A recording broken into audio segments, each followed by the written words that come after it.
Welcome back mga ka-adventure. Sa mapagpalang araw po sa ating lahat. Another day, another adventure. Samahan nyo kami sa aming adventure kasama ang bisita na si Patrick and Mary na galing pa ng New Zealand para lang maka-experience ng hunting dito sa atin sa Pilipinas. Kaya tara, samahan nyo kami sa buong kaganapan naming adventure na ginawa sa araw na ito. Wala ko niyan, i-share mo sa akin yun. Hey! Kaya tara, samahan nyo kami. Let's go! What's up mga adventure? Good morning sa ating lahat. It's another day, another adventure, and today we're having our guests from New Zealand! talking about the adventure that we're planning to do here, and now we'll be doing it and hoping that we really rock the day today. So join us and let's go! Wish us luck! On the way na kami sa aming spot na pupuntahan sa araw na ito mga ka-adventure. Doon kami mamana sa Bahura bago dumating ng Banana Island, yung Alberto Reef. At syempre, in-explain din natin sa kanila about overfished na sitwasyon dito sa atin sa Pilipinas. Pero ganun pa man, hindi natin sila binabawalan as long as hindi ito Napoleon Ras or Maming na kahit ano, basta pang ulam, kakainin namin, kahit ano, pwede nilang tirahin. Cave. It depends. What you're looking for? We usually just look for the caves if we saw something that goes in. Yeah. Right. But usually, yeah, we just always try to go around and look for something. Yeah. So that's the normal thing we did. Alright, nandito na kami mga ka-adventure. Preparation time. And let's heat the water. Let's go! So, king! Meron palang dala si Mary na ano, mga ka-adventure. Hawaiian sling. No. Hawaiian sling. Yeah. So usually nakikita natin to sa mga legends like Ryan Myers or the famous Hawaiian New Zealand's pole fishers, but mamaya try natin to. Sana makatama tayo. Another challenge to, sige. Testingin natin kung makakatama ba tayo nito, no? Okay, let's go. Sobrang ganda ng weather mga ka-adventure after ng bagyong Enteng, and after a few days lang ay may parating naman na malakas na bagyo.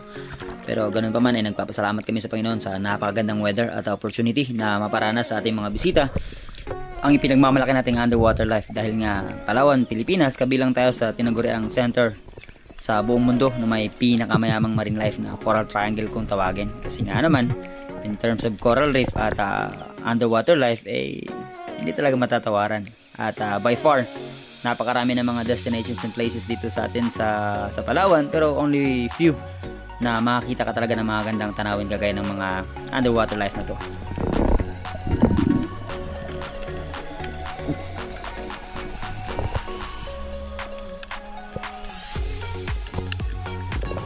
Wala talaga sana akong balak mamana mga ka-adventure. Ang sa akin lang ay kumuha lang ng mga ilang mga underwater scene at syempre i-guide talaga ang ating mga bisita sa adventure namin sa araw na ito.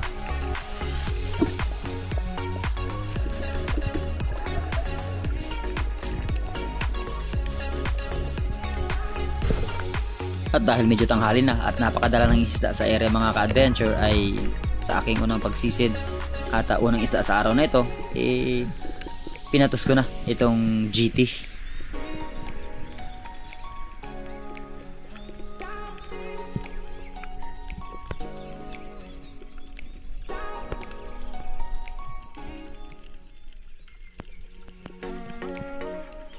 Mula sa malayo ay natanaw ka na ang GT at talaga namang napaka-curious niya, kaya lumapit pa ng gusto at hindi na tayo nagpatumpik-tumpik.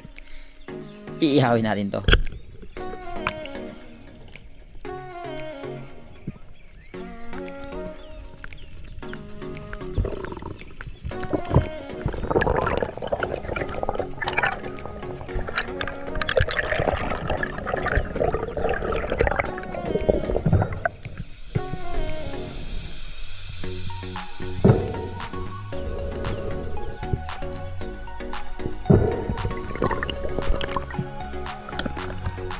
Pagkatapos ko masecure ang isda ay nagsagawa ko ng panibagong pagsisid, at this time naman yung suran or unicorn fish ang ating natanaw sa di kalayuan. At sobrang distracted, ang dami sana ng mga maliliit na isda pero hindi yun yung target natin, pero ayaw namang ibigay yung tamang distansya kaya hindi pa rin natin natira, sayang.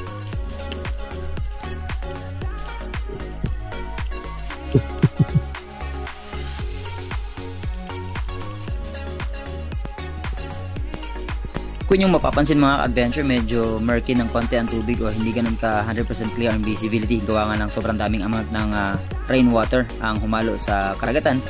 Kaya nagdulot ito ng hindi ganun ka gandang visibility. Pero so far, pwede na. Kaya lang, yung tira natin sablay. Ayun, so isa lang nakayanan. And we're gonna move somewhere else and try to see another fish. And again, I told them we need to shoot one, Yeah, or else we'll go hungry. or else we'll go hungry. Yes. The challenge. Challenge accepted. We have We have rice. We have pandesal anyway. And rice. And rice. pineapple. Okay. It'll sustain us for a day. Okay. Let's go, let's go. Lumipat kami sa pangalawang area mga adventure. At this time sabi ko kay kuya ay puridas na tayo or harabas. Lahat ng pwedeng makain at pwedeng tirahin ay tirahin na natin. At nga pala, doon sa mga nagtatanong kung bakit daw ang aking huling upload ang title is harabas. Ito ba ay nangangahulugan na tinatag ko sila harabas or ano ba ang dahilan bakit binanggit ko ang salitang harabas? Ang salita pong harabas ay iba-iba ang pagkakagamit at yun nga sa amin, kuridas or harabas, ibig sabihin ay kahit na ano. Hindi po ito tumutukoy lang sa isang personal na pangalan ng grupo or tao.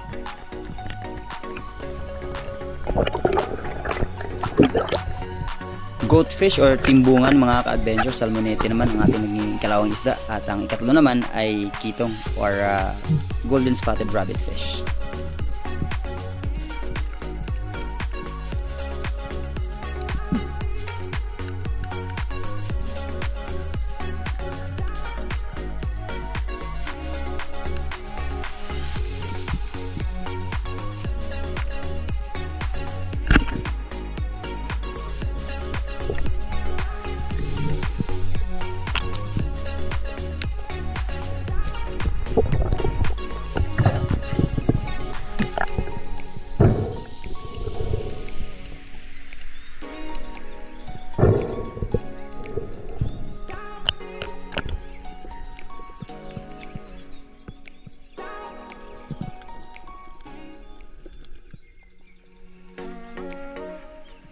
Ito palang lugar na pinuntahan namin mga ka-adventure ay napuntahan na namin ni Native Channel dati. Kaya bumaba ako dito sa may unahan ng cliff na portion ng coral reef para maghanap kung meron bang mga posibleng pelagic na dumaan. Pero since na wala din galaw ang tubig, napakatamlay din. Pero sa di kalayuan ay nakatanaw ako ng coral trout or lapu-lapu. Kaya lang sumuksok naman. Kaya ang ginawa ko ay kinuha ko ang flashlight at hinanap, tinignan kung ito ba ay posible ba natin matira.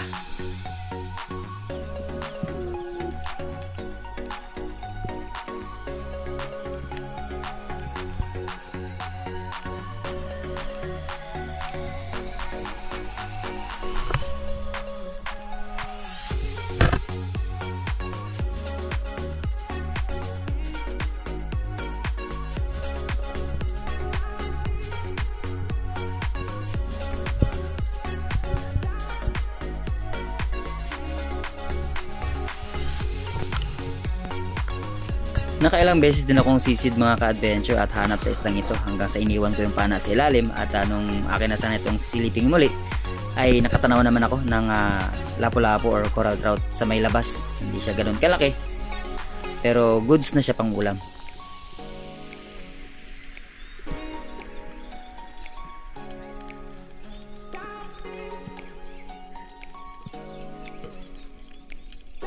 Kaya lang, hindi naman natin tinamaan mga ka-adventure.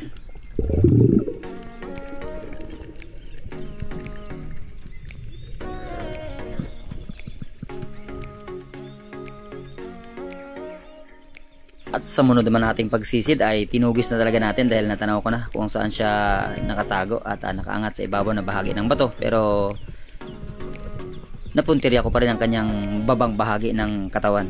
Kaya na-secure natin ang ating naging ika-apat na isda para sa araw na ito. At so far, ito ang isa sa pinakamalaking huli natin sa araw na ito.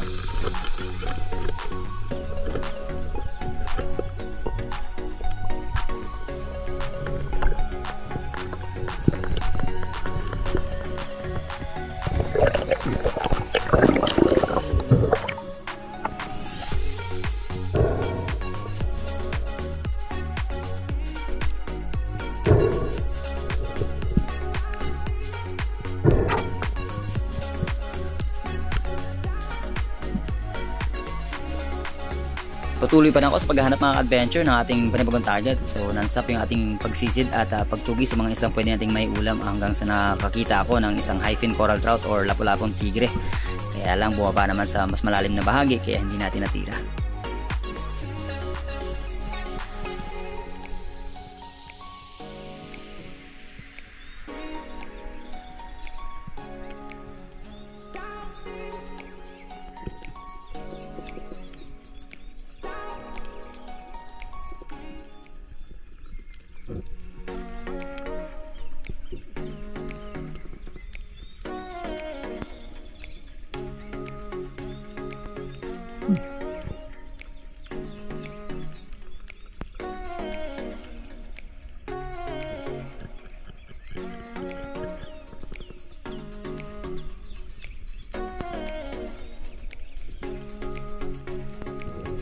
Nung makita ko ang mga lato mga ka-adventure, naisip ko bigla si kuya. Sabi ko pag wala siyang mahuling isda, mga lato na lang siya.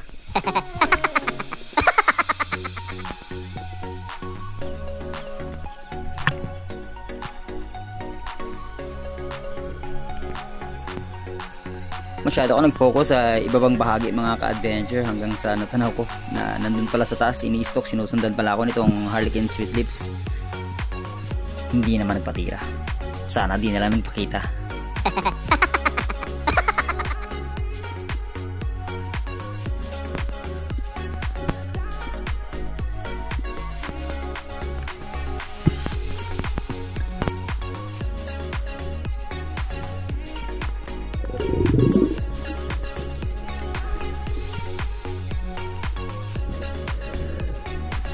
Bago na naman pagsisid mga ka-adventure, pero this time nagulat ako. Nakita ako ng luba. Kaya lang ang bilis naman at umago at hindi ko alam kung saan ko siya hahanapin.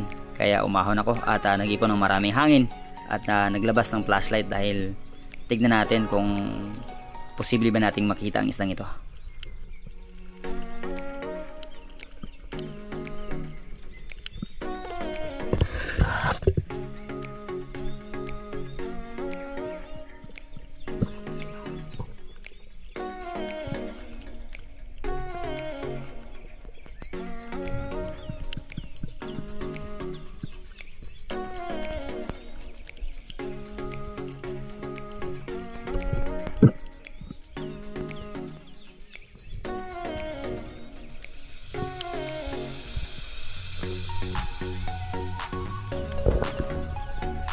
Sa ating sumunod na pagsisid ay eto na ang pagtugis natin sa luba mga ka-adventure kung saan ba siya nagtago.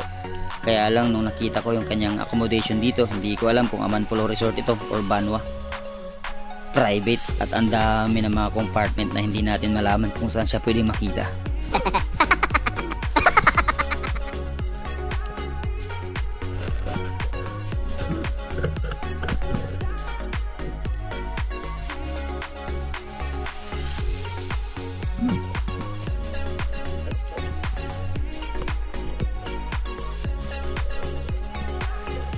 Hindi ko talaga siya makita mga ka-adventure kaya nag-move on ako at yun nga ang isa sa disadvantage nitong mga cliff na formation ng coral reef kapag kanaghan ka kailangan mong bantayan yung mga lubid dahil nga sumabit at pwedeng mag-cause ng aksidente yan kapag hindi napansin at habang umaahon ako ay lumungoy naman ako sa di kalayuan kung saan doon ko nakita si kuya at gaya nga nung binanggit ko kanina nung nakita ko yung mga lato nasabi ko kay kuya ay mga lato na lang siya.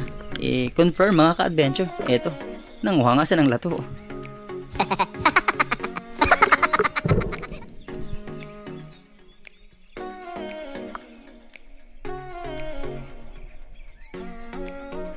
The goldfish. I already ate half of it. It's really good. May kinila. Oh, yun na. Have you eaten already? Yeah, it's very good. Yeah. Okay.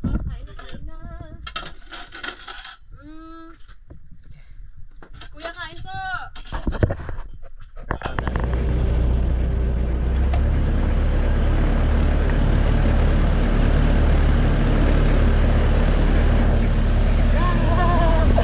Thank you! Kinilaw parrotfish. Unicorn. Unicorn.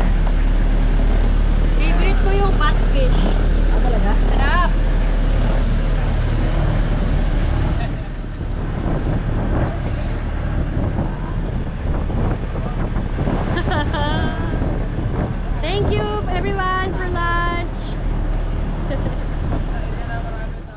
habang kumakain ay lumipat kami ng spot mga ka-adventure at yun nga, shoutout kay Kuya. Naniguro talaga siya na hindi kami mawawala ng ulam. So tumira siya ng mulmul. Ako naman ay bayang. Shoutout.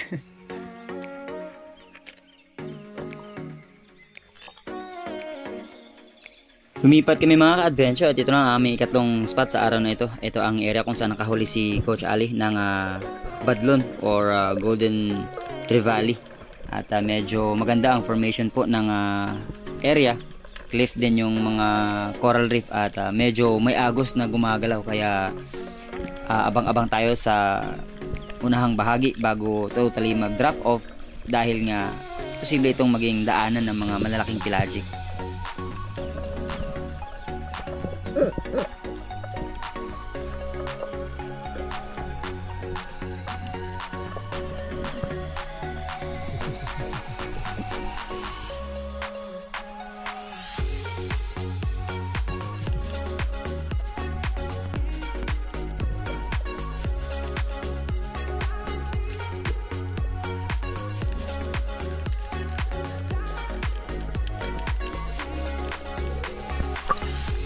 Non-stop ang aming pag-aambush ni Patrick mga ka-adventure at si Mary naman ay nasa mababaw lang dahil nga Hawaiian sling ang kanyang gamit na pana at sobrang challenging gamitin. Ako naman ay talagang abang-abang lang dahil nagulat ako nung sumunod na dive na to dahil kala ko kung naano na si Kuya. Yun pala, dinaanan kami ng kawan ng mga malaking talakitok at hindi lang natin natira. Pero yun, si Patrick nakahuli na rin ang kanyang pinakaunang isda sa araw na ito.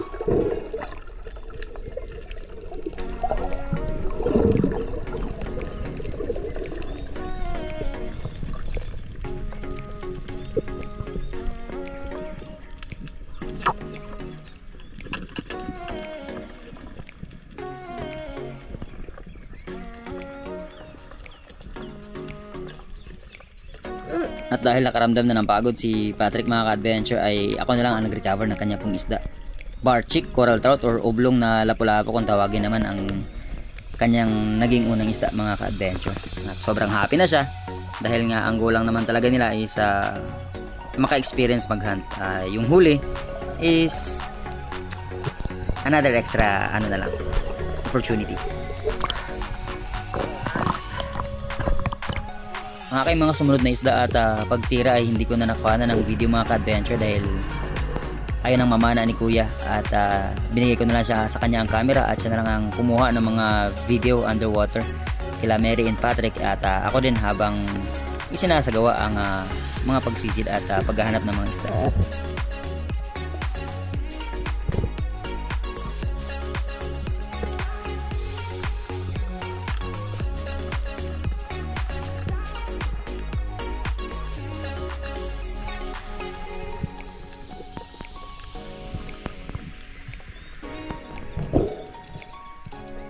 At eto na yung time mga ka-adventure na sabi ko ay hindi na sana ako mamamana.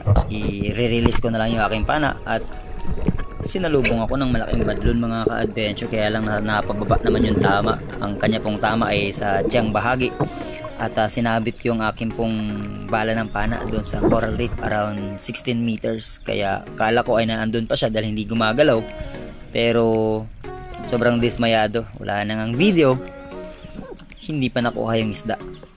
Kaya iniisip ko sana dapat sa ulo na lang tinamaan. Dito dito dapat tinamaan.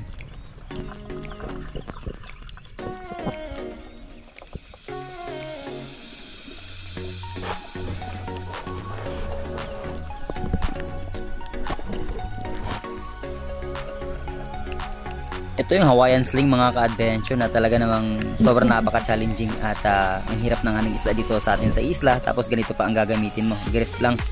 At bago mo tirahin ng isda, sobrang lapit ng distansya, mga isang talampakan lang bago mo tirahin para nasa ganun ay talagang sigurado ang tama. At pag release ko, ayan, nabitawan ko yung pulse spear mga ka-adventure. Patawa.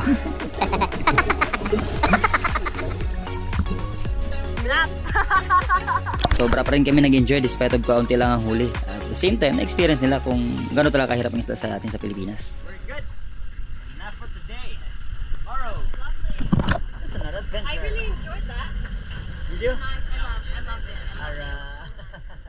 It's full of life. there. Yeah. You're cleaning it up? Yeah. Cleaning up its own. Ooh, look. Sayang mga adventure. Hindi para sa atin yung badlo na yun. Kala ko nandun pa. Nakasabit, tas ang daming laman na nakalagay sa ano niya, flapper. Oh, you throw it? Oh, it's They were clean. wanting it. Hey! Now you have dinner. Yeah. Now you have dinner. Winner. Dinner. Fish not for dinner. Yep. Alright. So dinner will be served. Cool Yeah. chow. Tasty. Barchi? Barchik, yeah. That's it adventure para sa araw nito at kasalukuyan kami po ay bumabiyahe pabalik na po ng bayan ng Coron, pero dala-dala ang memory at pagkakataon na maranasan kung ano talaga ang meron tayo dito sa atin sa Pilipinas, especially ang tao mismo, kasi hindi lang naman talaga binabalikan ng Pilipinas dahil lang sa mga destinations at mga lugar na napupuntahan dito, kundi tayo mismo mga Pilipino. Friend. Alright, we're here at the town. Yan. Away mga attention. I don't wanna go home. I don't wanna go home. Hindi pa. May mga gagawin pa tayo. Thanks, sir. Kuya. Thanks, Mark. Appreciate it. Good times. Thank you. Okay. Thank you. Sabi. Wala ko niyan. I-share mo sa akin yun. Hey! With the rice, because rice is life. You have Rice the is fish? Fish and rice. You have the fish? Yes. Fish Yeah. and rice is life. You have to go get it and share it to me, okay? Yeah. Yeah, I'll be keeping it part of the things that we're doing. Thank Alright. you so much. Thank Adios. you so much. Yep. Another good joy adventure.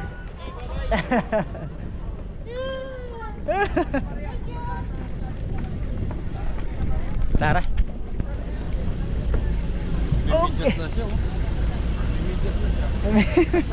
Just na.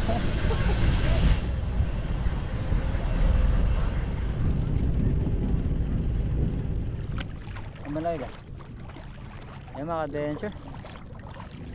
Sign up na yung guest natin. At dala ko isang lapu-lapu. Patid na kay kuya. Dito sa bangka bumaba dahil nag-iwan pa din ng mga gamit. So ayan. Ganda ng view natin.